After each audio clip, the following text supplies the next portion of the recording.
सर्वेभ्यो नमो नमः। संस्कृत स्वाध्याय चैनल मध्ये भवतां सर्वेषां स्वागतम। इससे पूर्व हमने नाट्य शास्त्र के छठे अध्याय की कुछ चीज़ें पढ़ी थी, कुछ बिंदुओं का अध्ययन किया था, कुछ अभी करेंगे, ठीक है।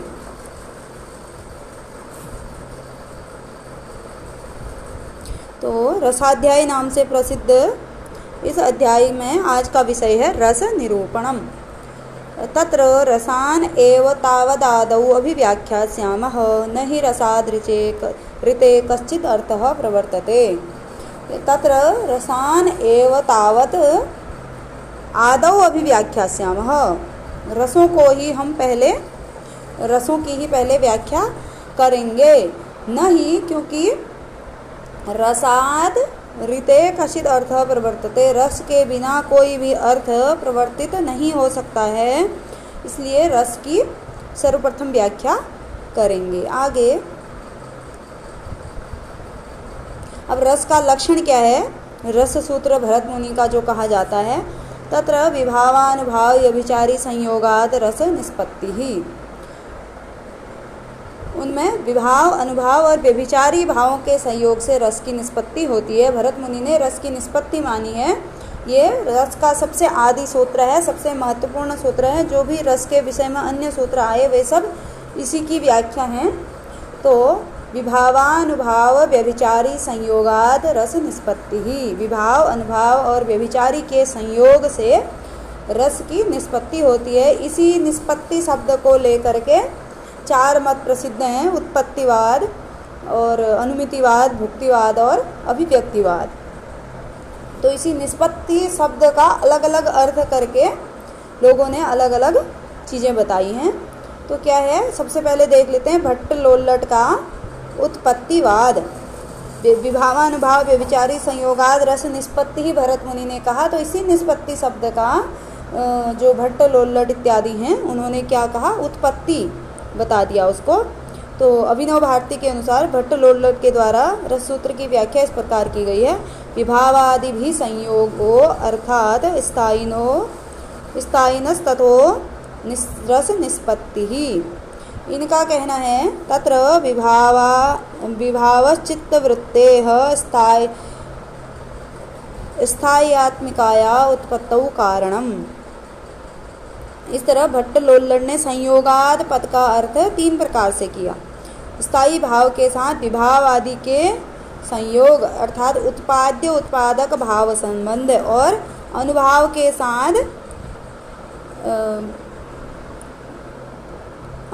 साथ गम्य गमक भाव संबंध, और व्यभिचारी भाव के साथ पोष्य पोषक भाव संबंध बता करके और रस सूत्र में प्रयुक्त निष्पत्ति पद के अर्थ तीन प्रकार से लिए।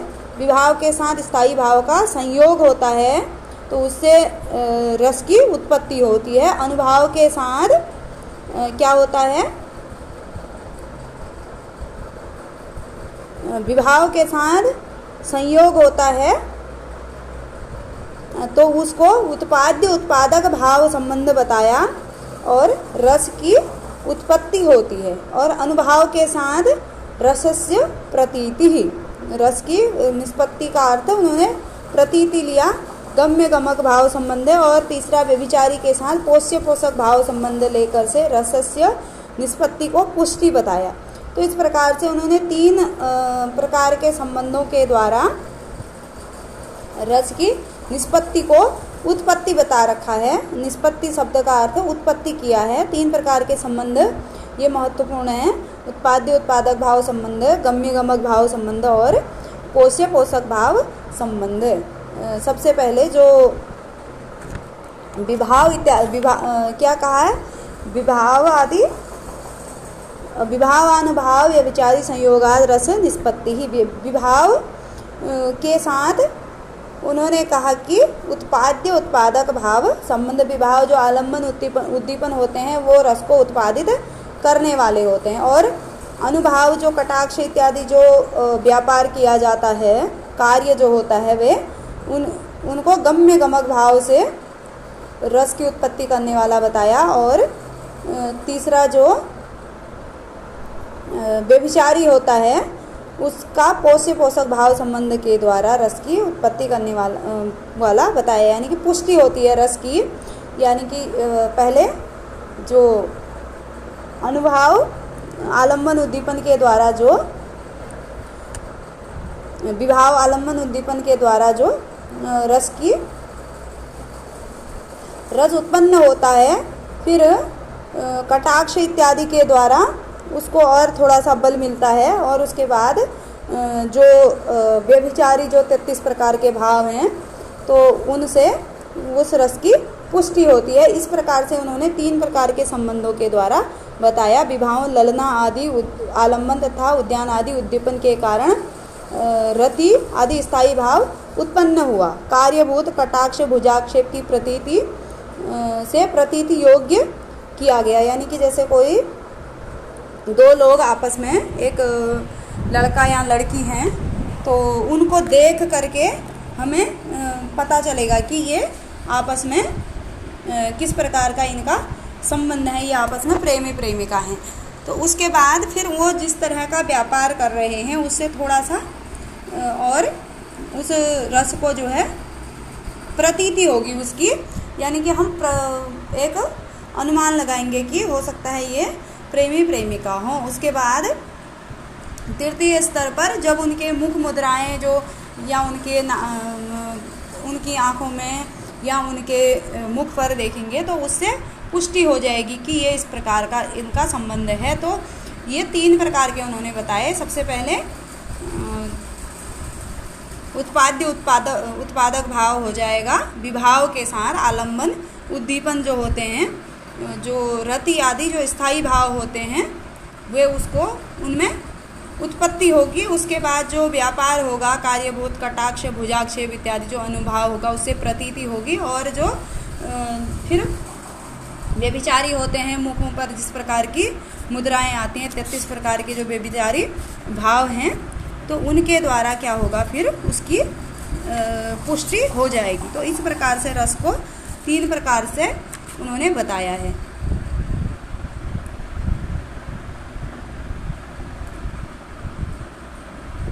भट्टलोल्लट ने मुख्यावृत्त्या रामावदनुकार्ये अनुकर्तरि अपि च नटे रामादिरूपतानुसंधानात् इति कह करके रस की उत्पत्ति के सिद्धांत को स्वीकार किया है। उत्पाद्य उत्पादक संबंधाद रसस्य उत्पत्ति ही कह करके सामाजिकों के हृदय में अनुकर्ता के अभिनय कौशल से रसानंद का अनुभव होना बताया है।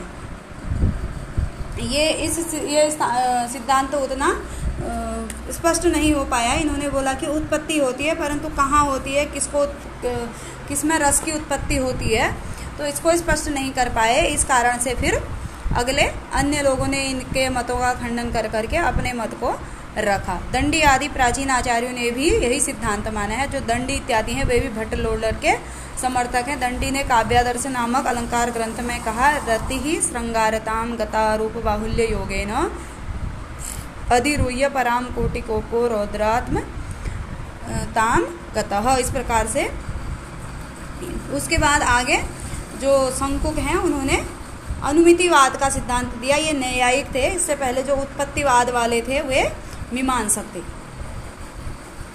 तो शंकुक ने, आचार्य शंकुक ने न्याय सिद्धांत के अनुयायी थे। उन्होंने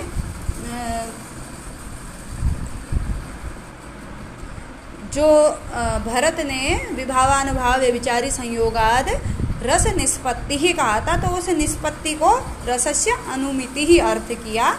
और उन्होंने बोला रस की, क्योंकि यह न्याय के आचार्य थे, न्याय के मत को मानने वाले थे, तो न्याय में अनुमान सबसे बलवान होता है, अनुमान को बहुत अधिक महत्व दिया गया है। तो इन्होंने भी अनुमान के ही आधार पर इन्होंने कहा रस की अनुमिति होती है। अनुक्रियमाण रत्यादिको रसः रामानुकारी नटः भावानुकरणम रसः। वाक्यों से अपने मत को पुष्ट किया। शंकुक का मत है कि अनुकर्ता नट में शिक्षा अभ्यास आदि से प्रवीणता आ जाती है, उस बल पर कृत्रिम रूप से अनुभव आदि प्रवीणता आ जाती है, और उस बल से कृत्रिम रूप से अनुभव आदि का प्रकाशन करता है, जिससे सामाजिकों को उसमें वास्तविक सी प्रतीति होती है। उस कृत्रिम अनुभव आदि को देखकर सामाजिक नट में विद्यमान न होने पर भी रस का अनुमान कर लेता है, उसकी वासना के वशीभूत होकर के अनुयमान रस का आस्वादन करता है। इन्होंने कहा कि जो नट इत्यादि हैं रामादिवत जो अनुकरण करते हैं, तो उससे जो सहृदय है, जो सामने बैठा हुआ दर्शक है, वह क्या करता है, रस का अनुमान करता है, अनुमिति के द्वारा रस की अनुभूति करता है। संकुग ने सम्यक मिथ्या संशय और सादृश्य इन 4 बुद्धिवेदों से भिन्न चित्र तुरग न्याय की बुद्धि से को विलक्षण बता करके अनुमान की सिद्धि की है। चित्र तुरग न्याय होता है, जैसे जो तुरग है यानी कि जो घोड़ा है उसका जो चित्र है यही तुरग है, इस प्रकार का जो चित्र तुरग न्याय होता है, इसमें मतलब उसमें तुरग का अनुमान कर लिया जाता है। तो उसी के द्वारा जो नट इत्यादि हालांकि राम सीता नहीं है, फिर भी उनमें अनुमान कर लिया जाता है कि ये राम सीता ही हैं, तथा लिंग पक्षता आदि का आश्रय लेकर के राम सीता विषयक रति आदि की अनुमानिक प्रतीति स्वीकार की है, तथा स्पष्ट कहा है सामाजिक प्रतीति अनुसारेण स्थायी अनुकरणम रसः। सामाजिक प्रतीति के अनुसार, सामाजिक को जिस प्रकार से प्रतीति होती है उसके अनुसार स्थायी अनुकरणम रसः, स्थायी भाव का अनुकरण रस कहलाता है। सांख्य सिद्धांत के प्रवर्तकों ने सुख दुख स्वभाव रसः अर्थात रस को सुख दुख मोहात्मक बताया है। इनके अनुसार विभाव अनुभाव और व्यभिचारी आदि की सामग्री से जन्य आंतरिक दुख मोह रूप स्थायी भाव रत्यादि रूप में होते हैं, परंतु स्थायी भावात रसत्वम उपनेश्यामः। इस भरत वाक्य से रस की त्रिगुणात्मकता का खंडन कर उक्त मत को असंगत बताया गया है। तो कुछ लोगों ने इनके मत को इसका खंडन भी किया है। उसके बाद भट्ट नायक ने भुक्तिवाद, उन्होंने रसस्य निष्पत्ति को क्या कह दिया, रसस्य भुक्ति ही। अभिनव भारती में भट्ट नायक का मत उपस्थित किया गया है, रसो न प्रतीयते न उत्पद्यते न अभिव्यंजते। तो अभिनव गुप्त ने अभिनव भारती में उत्पत्तिवाद का भी खंडन किया और प्रतीति जो अनुमतिवाद है उसका भी खंडन किया, और ये भुक्तिवाद को भी का भी खंडन किया। उन्होंने कहा रस न प्रतीत होता है, न उत्पत्ति होता है, न अभिव्यंजते, अर्थात न परगत्व रूप से और आत्मगत्व रूप से रस की प्रतीति होती है, न उत्पत्ति होती है, न अभिव्यक्ति होती है, अपितु काव्य नाट्य में अभिधा से भिन्न विभाव आदि द्वारा साधारणीकरण स्वरूप भावकत्व व्यापार से भाव्यमान अर्थात साधारणीकृत स्थायी भाव सत्व के उद्रेक से प्रकाशमय आनंदमय अनुभूति की वेदांतर स्पर्श शून्य स्थिति में भोजकत्व व्यापार से रस का आस्वाद किया जाता है। इन्होंने जो भट्ट नायक हैं उन्होंने भोजकत्व व्यापार के द्वारा रस का आस्वादन किया जाता है ऐसा कहा है। इनके मत के अनुसार क्या है कि भावकत्व व्यापार से राम सीता आदि के व्यक्तित्व का साधारणीकरण हो जाता है और जो सामने जो सहृदय होता है वह अपनी रुचि के अनुसार उस का पात्र बन जाता है। यानी कि इनका कहना है कि जो दर्शक है वह जो सामने जो दृश्य चल रहा होता है उसमें स्वयं को उसका साधारणीकरण हो जाता है उसके साथ, और वो जैसे कोई स्त्री पात्र है वह अपनी रुचि के अनुसार सीता स्वयं को समझ लेती है। यानी कि जो वहाँ पर वो अपनी मतलब एक रस के साधारणीकरण में ये भी है कि जो हम उस समय जो रस का आस्वादन कर रहे होते हैं सहृदय, उस समय जो अपने आप यानी कि जो उसका अपना वो जानता है कि ये मैं हूँ, ये मेरा शरीर है, ये फलाना मेरा नाम है, तो उस चीज़ को वो भूल करके वो उस पात्र में साधारणीकृत हो जाता है। जो वहाँ पर जो विषय चल रहा है, जो रस का विषय चल रहा है, उसमें उसका जो स्थायी भाव है वह उद्भूत हो करके वो उस पात्र में साधारणीकृत हो जाता है। तो यही बात ये भी कह रहे हैं कि जो सहृदय है वह अपनी या सामाजिक कहा गया है इसमें अपनी रुचि के अनुसार स्वयं कथानक का एक पात्र बन जाता है और भोजकत्व व्यापार से सामाजिक को रस का साक्षात्कारात्मक भोग करा देता है। भोजकत्व व्यापार की दशा में रजोगुण तमोगुण को अभिभूत कर सत्वगुण का उद्रेक होता है। सत्वगुण प्रकाशमय और आनंदमय होता है, उससे वेदांतर स्पर्श शून्य रस का भोग होता है, उसे ही भुक्तिवाद कहते हैं। तो इस प्रकार से इन्होंने रसस्य निष्पत्ति ही को रसस्य भुक्ति ही इस प्रकार से कहा। तो भोग्य भोजकत्व व्यापार से इन्होंने बताया कि रस की क्या होती है, भुक्ति होती है। जो सामाजिक होता है वह उस पात्र में, उस कथानक के पात्र में स्वयं को मान करके, स्वयं उस कथानक का पात्र बन करके रस का भोग करता है।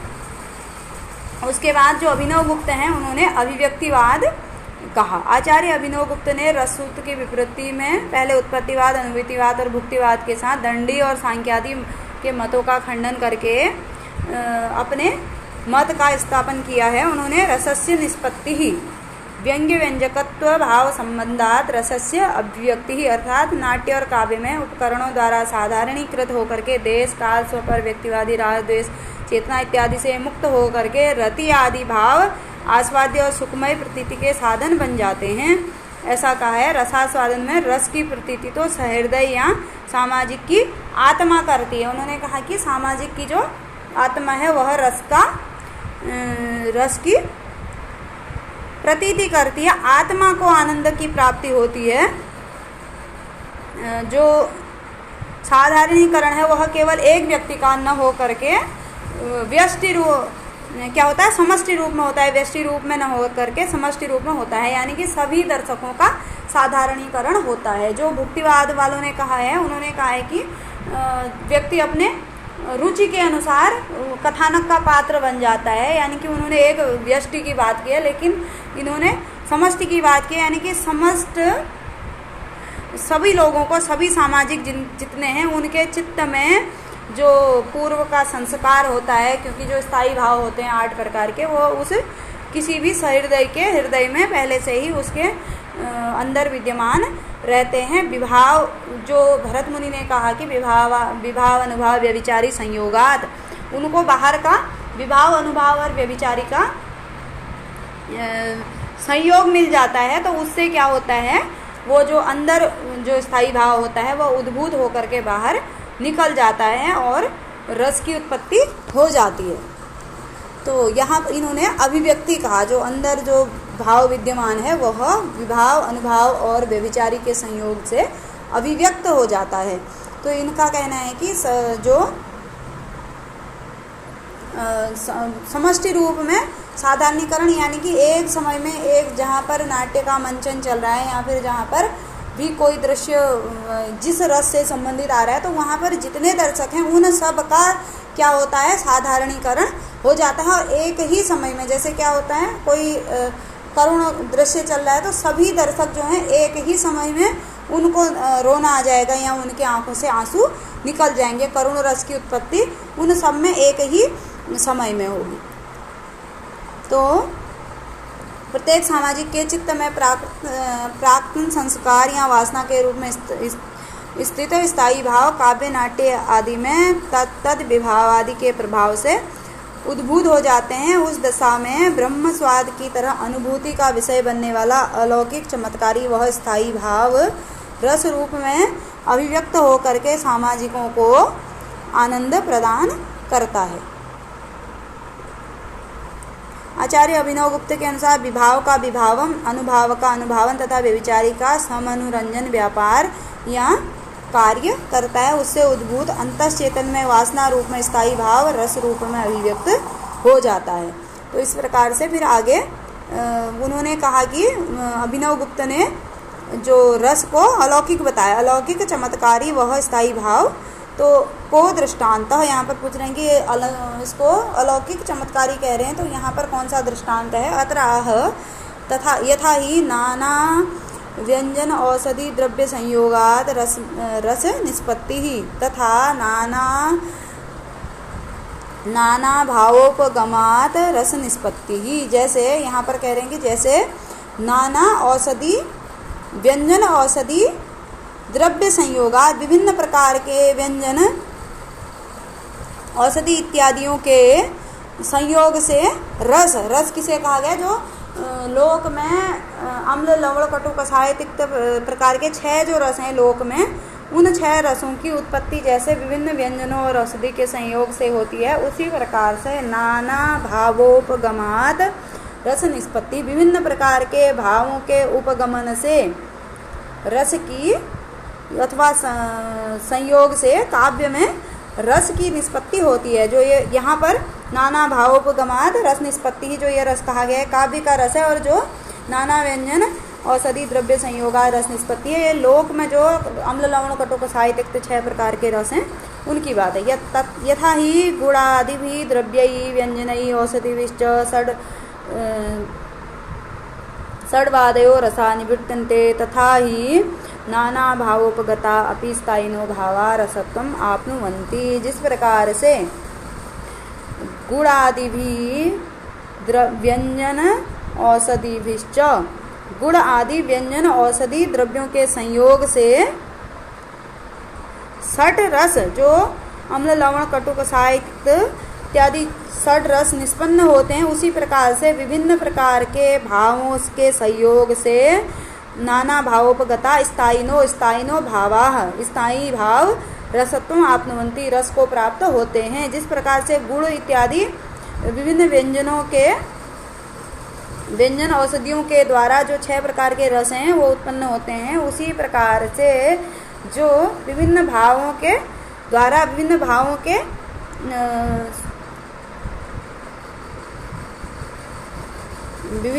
के सहयोग से, यानी कि विभाव अनुभाव व्यभिचारी के सहयोग से जो स्थायी भाव हैं, वे जो मनुष्य के हृदय में, मनुष्य के चित्त में पहले से विद्यमान जो स्थायी भाव हैं, वे रस को प्राप्त हो जाते हैं।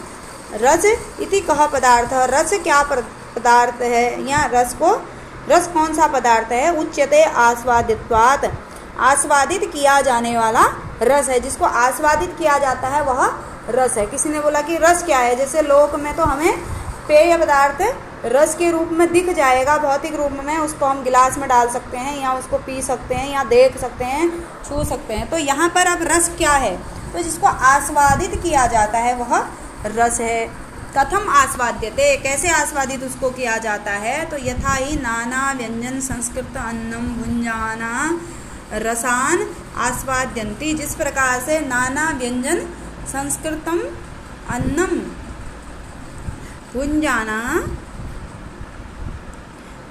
रसान आस्वाद्यन्ति, जिस प्रकार से विभिन्न व्यंजनों से परिष्कृत अन्न को भुंजाना, जो भोजन करने वाले लोग हैं वह यहाँ भोजन करते हुए रसों को आस्वादित करते हैं। तथा उसी प्रकार से नाना भावाभिनय व्यंजितान वांग सत्वोपेतान वागंग सत्वोपेतान स्थायी भावान आस्वाद्यन्ति सुमनसः प्रेक्षकाः हर्षादिश्च अधिगच्छन्ति। उसी प्रकार से विभिन्न भाव अभिनयों से व्यंजित वाक अंग और सत्व, वाचिक, आंगिक और सात्विक प्रकार के नाना भावाभिनय व्यंजितान, विभिन्न प्रकार के भाव अभिनयों से व्यंजित युक्त जो स्थायी भाव हैं उन्हें सुमनसः प्रेक्षकाः, जो सुमनसः यानी कि सहृदय जो प्रेक्षक हैं वे हर्ष इत्यादि को प्राप्त होते हैं। स्थायी भावों का आस्वादन करके जो प्रेक्षक हैं वे हर्ष इत्यादि को प्राप्त होते हैं। जिस प्रकार से भोजन करता हुआ व्यक्ति विभिन्न प्रकार के संस्कृत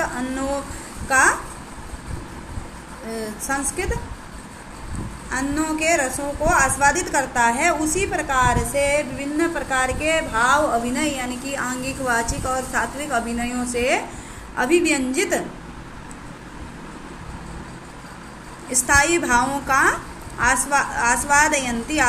आस्वादन करते हुए प्रेक्षक सहृदय प्रेक्षक हर्ष इत्यादि को प्राप्त होता है। तस्मात् नाट्य रसा इत्यभि व्याख्याता, इस प्रकार से जो नाट्य रस हैं उनकी व्याख्या की गई है।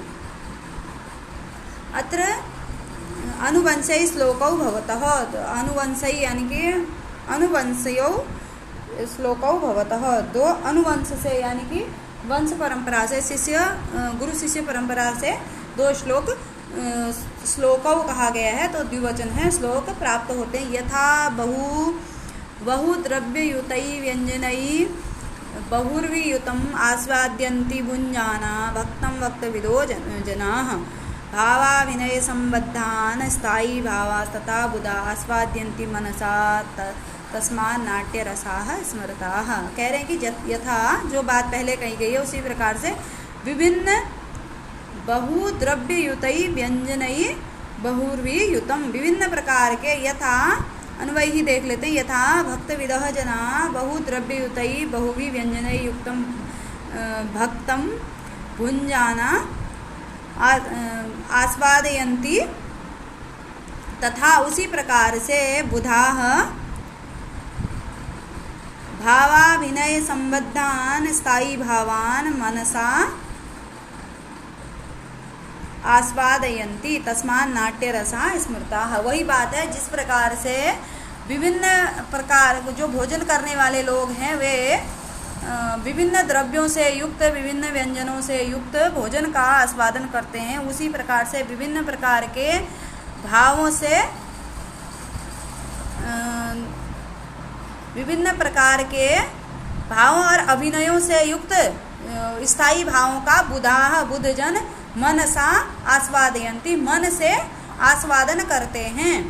जिस प्रकार से जो खाना खाने वाले लोग हैं, जो भोजन करने वाले लोग हैं, वे विभिन्न प्रकार के द्रव्य और व्यंजनों से युक्त भोजन का आस्वादन करते हैं, उसी प्रकार से विभिन्न प्रकार के अभिनयों से युक्त स्थायी भावों को जो विद्वान लोग होते हैं, जो रस को जानने वाले लोग होते हैं, वे मन के द्वारा आस्वादित करते हैं। तस्मात् नाट्य रसा स्मृता, इस प्रकार से नाट्य रसों को कहा गया है। स्थायी भाव जो हैं उनको ही विभिन्न प्रकार के अभिनयों से युक्त होकर के मन से जिनको आस्वादित किया जाता है उनको रस कहा गया है। उसके बाद अत्र आह किम रसेभ्यो भावानाम अभिनिवृत्ति उताहो भावेभ्यो रसानाम इति। अब कह रहे हैं कि क्या रसों के द्वारा भावों की उत्पत्ति होती है अथवा अभिनिवृत्ति ही उताहो अथवा भावेभ्यो रसानाम इति, या भावों से रसों की, या तो रसों से भावों की उत्पत्ति होती है कि भावों से रसों की उत्पत्ति होती है। केषांचित मतम परस्पर संबंधाद एसाम अभिनिवृत्ति इति, कुछ लोगों का मत है कि परस्पर संबंध के द्वारा इनकी उत्पत्ति होती है। तन्न ऐसा नहीं है। कस्मात्, क्योंकि दृश्यते ही भावेभ्यः रसानाम अभिनिवृत्ति ही न तो रसेभ्यो भावानाम अभिनिवृत्ति। दिखता है दृश्यते ही भावेभ्यो, भावों के द्वारा रसों की अभिनिवृत्ति होती है, उत्पत्ति होती है, न तो रसेभ्यो भावानाम, न कि रसों से भावों की अभिनिवृत्ति होती है। तो यहाँ पर श्लोक भी मिलता है, 74 श्लोक, नानाभिनय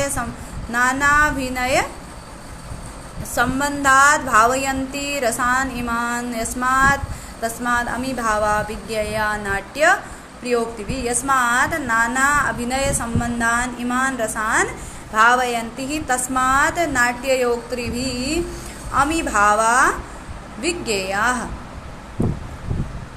कह रहे हैं कि क्योंकि नानाविध अभिनयों से संबंध इस रसों को क्या किया जाता है, अभिव्यक्त किया जाता है। अतः नाट्य प्रयोक्ताओं के द्वारा इन्हें भाव कहा गया। यानी कि भावों को क्यों कहा गया, यानी कि भाव ही रसों को उत्पन्न करते हैं। नाना अभिनय संबंधात इमान रसान भावयन्ति, यस्मात्, जिस प्रकार से यस्मात् नाना अभिनय संबंधात रसान भाव इमान रसान भावयन्ति तस्मात् अमी नाट्य प्रयोक्ति भी अमी भावा विज्ञेया। जिस प्रकार से ये विभिन्न अभिनयों के द्वारा रसों को उत्पन्न करते हैं, भाव का अभिप्राय ही क्रिया होती है, उत्पत्ति भाव यानी कि क्रिया का भाव या उत्पत्ति, इस प्रकार से। तो उसी प्रकार से तभी इनको नाट्ययोक्ताओं के द्वारा, नाट्य प्रयोक्ताओं के द्वारा भाव कहा गया है, क्योंकि ये रसों का भावन करते हैं, उत्पत्ति करते हैं। उसके बाद नाना द्रव्य बहुभी व्यंजनम भाव्यते यथा एवं भावा भावयन्ति रसान् अभिनयै सह यथा बहुविधै नानाद्रव्यै व्यंजनम भाव्यन्ते एवं भावा अभिनयी रसान् भावयन्ति। जिस प्रकार से बहुविधई नाना द्रव्य विभिन्न प्रकार के नाना द्रव्यों के द्वारा व्यंजनम भाव्यन्ते व्यंजन उत्पन्न होते हैं, उसी प्रकार से एवं उसी प्रकार से भावाह अभिनयई रसान् भावयन्ति उसी प्रकार से भाव अभिनयों के द्वारा रसों को उत्पन्न करते हैं या रसों की उत्पत्ति करते हैं। तो उसके बाद न ही रसो भावहीनोऽस्ति न भावो रसवर्जितः परस्पर कृता सिद्धि तयो अभिनये भवेत। यहाँ पर कह रहे हैं न ही रस भावहीन हो सकता है और न ही भाव रस वर्जित हो सकता है। परस्पर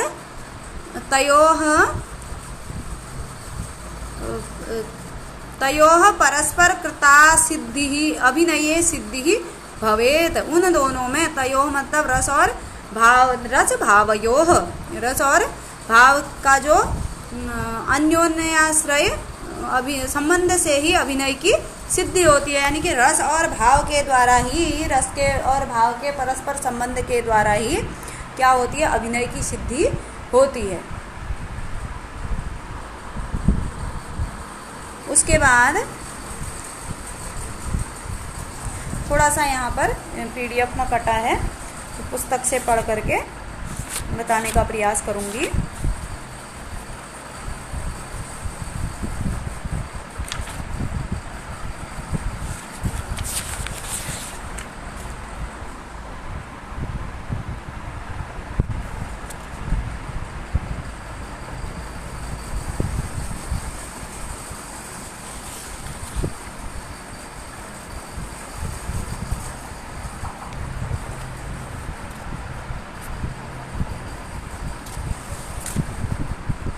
थोड़ा सा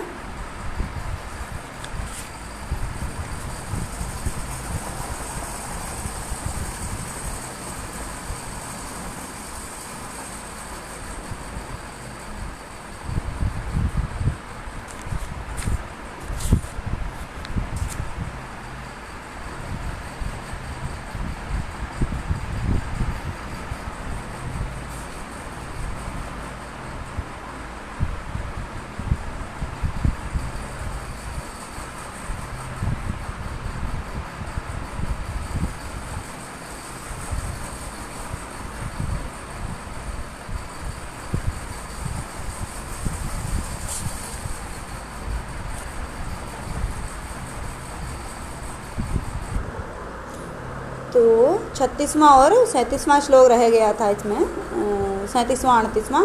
व्यंजन औषधि संयोगो यथा अन्नम स्वादुतां नयेत एवं भावा रसाश्चैव भावयन्ति परस्परम यथा बीजात् भवेद् वृक्षो वृक्षात् पुष्पं फलं तथा मूलं रसाः सर्वे तेभ्यो भावा व्यवस्थिताः। यहाँ पर कह रहे यथा व्यंजन औषधि संयोगः अन्नम स्वादुतां नयेत एवं भावा रसा च परस्परम भावयन्ति। जिस प्रकार से व्यंजन का अभिप्राय यहाँ पर अब वृक्ष की बात हो रही है, अन्न की बात हो रही है, तो व्यंजन उपसेचन और औषधि गेहूँ आदि के सहयोग से, यानी कि जब गेहूँ का बीज हम डालते हैं तो गेहूँ का बीज हमने डाल दिया और जब उसकी सिंचाई इत्यादि होगी तो तभी वह हष्ट पुष्ट होगा और उसके बाद वह स्वादुता को, अन्न जो उसमें उत्पन्न होगा वह स्वाद को प्राप्त होगा। उसी प्रकार से यदि बीज डाल दिया, केवल सिंचाई इत्यादि नहीं हुई, तो वह उस प्रकार का अन्न नहीं होगा। उसी प्रकार से कह रहे हैं व्यंजन और औषधि के संयोग से, व्यंजन का अभिप्राय यहाँ पर उपसेचन इत्यादि है और औषधि जो बीज है उससे है, तो तभी अन्न जो है स्वादुता को प्राप्त होता है, स्वादिष्ट हो जाता है। और उसी प्रकार से भाव और रस परस्पर भावयन्ति, जो रस और भाव हैं वो एक दूसरे को भावित करते हैं, यानी कि केवल स्थायी भाव होता और अनुभाव इत्यादि न होते तो भी रस की उत्पत्ति नहीं होती। केवल अनुभाव इत्यादि होते और सहृदय के मन में स्थायी भाव नहीं है तो फिर तब भी रस की उत्पत्ति नहीं होगी। जैसे जो सहृदय नहीं है, जो उस चीज़ को नहीं समझता है, तो उसके सामने कैसा ही दृश्य ला दो उसे कुछ भी समझ में नहीं आएगा। तो दोनों चीज़ों की आवश्यकता होती है रस की उत्पत्ति में। यथा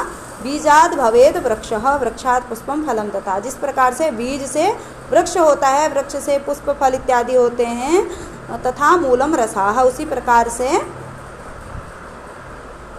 क्या होता है, जो रस हैं, तथा मूलम रसाः, मूल जो हैं सभी रस हैं, सर्वे तेभ्यो भावा व्यवस्थिता, सभी भाव जो हैं उसी पर आधारित हैं, रस पर आधारित सभी भाव हैं।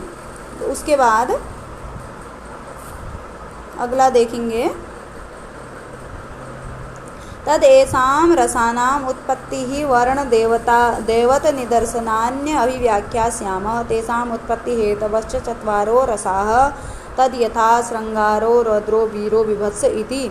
अब तद एषाम, इन रसानाम, रसों की उत्पत्ति वर्ण दैवत निदर्शनानि अभिव्याख्यास्यामः, उसके बाद इन रसों की उत्पत्ति, वर्ण क्या, इनकी उत्पत्ति कैसे होती है, वर्ण क्या होता है, देवता कौन से रस के कौन से देवता हैं, और निदर्शनानि यानी कि उदाहरण अभिव्याख्यास्यामः व्याख्या करेंगे। तेषाम उत्पत्ति हेतवः चत्वारो रसः, रसों की जो 8 रस बताए गए हैं उनके उत्पत्ति के हेतु मूल 4 रस हैं।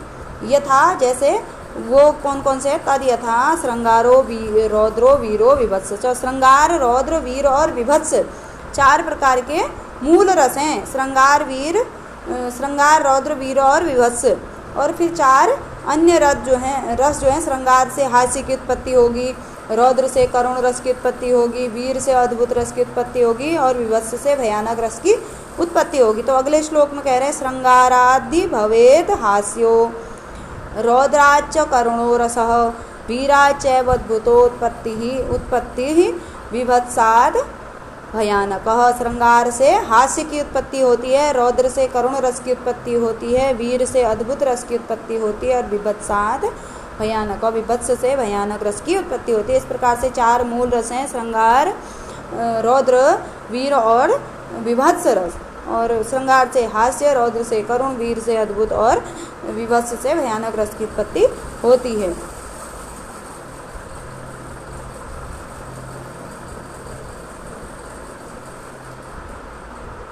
उसके बाद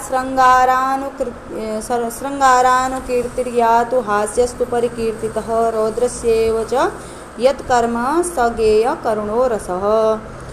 अब आगे जो श्रृंगार रस है तो उसकी अनुकीर्ति हास्य रस को कहा गया है कि या श्रृंगारानुकीर्ति सतु हास्य परिकीर्ति, जो श्रृंगार की अनुकीर्ति है उसे हास्य कहा गया है, यानी कि श्रृंगार के समान ही हास्य कहा गया है। जो उसकी अनुकीर्ति, उसका अनुकरण है।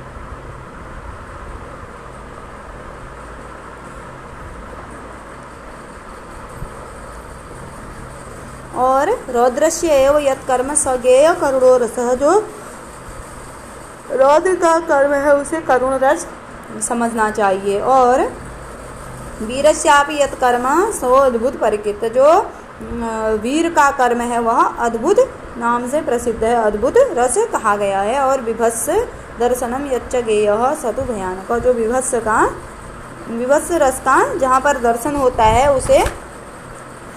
उससे भयानक रस की उत्पत्ति होती है।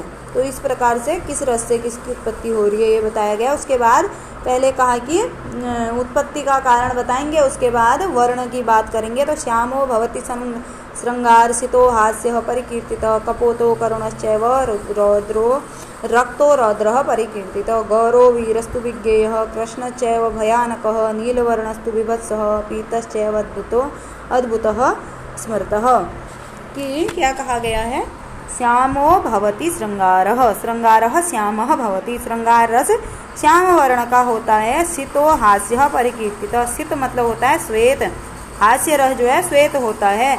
कपोतः करुणश्चैव, जो करुण रस होता है वह कपोत वर्ण का होता है। और आगे है रक्तो रौद्रः परिकीर्तितः, रक्त वर्ण का रौद्र रस कहा गया है। गौरो विभत्सस्तु वीरस्तु विज्ञेयः कृष्णश्चैव भयानकः, जो वीर रस है वह गौर वर्ण का कहा गया है या जाना गया है, और कृष्ण वर्ण का भयानक रस, और नील वर्ण का विभत्स रस, पीतश्चैव अद्भुतः स्मृतः, पीत वर्ण का अद्भुत रस कहा गया है। और उसके बाद फिर देवताओं की बारी आई है। तो अथ देवतानी, रसों के कौन कौन से देवता हैं? श्रृंगारो विष्णु देवत्यो, हास्य प्रमथ देवतः, रौद्रो रुद्राविदेवत्यः, कर्णो यमदेवतः, विभत्सस्य महाकालः, काला देवो भयानकः, वीरो महेन्द्रदेवः, स्यादद्भुतो ब्रह्मदेवतः। श्रृंगारः, जो श्रृंगार रस है विष्णु देवत्यो, यानी कि श्रृंगार रस का जो देवता है वह विष्णु है। हास्य प्रमथ देवतः, हास्य रस के देवता हैं प्रमथ। रौद्र रुद्राधि देवत्यः, रौद्र रस के देवता हैं रुद्र, और यम देवता हैं करुण रस के। विभत्सस्य, जिस प्रकार से इन देवताओं का जैसा स्वभाव है उसी प्रकार के ये रसों के देवता हैं। जैसे श्रृंगार विष्णु देवता, तो विष्णु देवता हमेशा लक्ष्मी जी के साथ रहते हैं, अथवा कृष्ण रूप में हम देखें तो विष्णु देवता के जो का चरित्र जहाँ पर कृष्ण के रूप में प्राप्त होता है तो वहाँ पर भी श्रृंगार होता है। तो श्रृंगार रस के देवता विष्णु हैं। प्रमथ देवता हैं हास्य के रौद्र रुद्र, शिव जी हमेशा रौद्र रूप में रहते हैं तो वे रौद्र रस के देवता हैं रुद्र। और करुण यम देवता जो हैं करुण के, क्योंकि जहाँ पर यम देवता आ जाएंगे तो वहाँ पर करुण ही होगा, करुण रस की ही उत्पत्ति हो जाएगी। मृत्यु इत्यादि के देवता हैं तो करुण रस के देवता हैं यम। और विभत्सस्य महाकालः, महाकाल के रूप में जब भगवान को देखते हैं तो एकदम विभत्स रूप उनका दिखता है, तो विभत्स रस के महाकाल हैं। और काल देवो भयानक, भयानक रस के काल हैं। और उसके बाद वीरो महेंद्र देवः, जो वीर रस के महेंद्र देवता हैं, और अद्भुत रस के देवता हैं ब्रह्मा। तो इस प्रकार से यहाँ पर शांत रस के भी बताया गया है बुद्ध देव को, और शांत रस का वर्ण पीला बताया गया है। श्रृंगार के देवता हैं विष्णु, वर्ण है श्याम, हास्य के श्वेत वर्ण है, और प्रमथ गण देवता हैं। करुण का कपोत वर्ण है, यमराज देवता हैं। रौद्र के रक्त वर्ण है, और रुद्र देवता हैं। वीर का गौर वर्ण है, महेंद्र देवता हैं। भयानक का कृष्ण वर्ण है, काल देवता हैं। विवत्स का नील वर्ण है, महाकाल देवता हैं। अद्भुत का पीत वर्ण है, ब्रह्म देवता हैं। शांत का पीत वर्ण है, बुद्ध देवता हैं। एवं एतेषां रसानाम उत्पत्ति वर्ण देवतानि अभिव्याख्यातानि इदानीम अनुभाव विभाव व्यभिचारी संयुक्तानां लक्षण निर्दर्शनानि अभिव्याख्यास्यामः। स्थायी भावाश्च रसत्वम उपनेष्यामः। अब यहाँ पर क्या इस प्रकार से रसों की उत्पत्ति वर्ण और देवताओं की व्याख्या कर दी है। अब इदानीम, अब विभाव अनुभाव विभाव और व्यभिचारी के संयोग से संयुक्तानाम लक्षण निदर्शनानि, लक्षण और उदाहरण अभिव्याख्यास्यामः। विभाव और अनुभाव और व्यभिचारी के संयोग से होने वाले इनके लक्षणों को की व्याख्या करेंगे। स्थायी भावश्च रसत्वम उपनेष्यामः, और स्थायी भावों के रसत्व का भी प्रतिपादन करेंगे। तो हम भी अगले पाठ में इसका वर्णन करेंगे। तो फिर बारी बारी से एक एक रस का विस्तृत उसका लक्षण उदाहरण सब कुछ देखेंगे। तो अभी समाप्त करते हैं। धन्यवाद।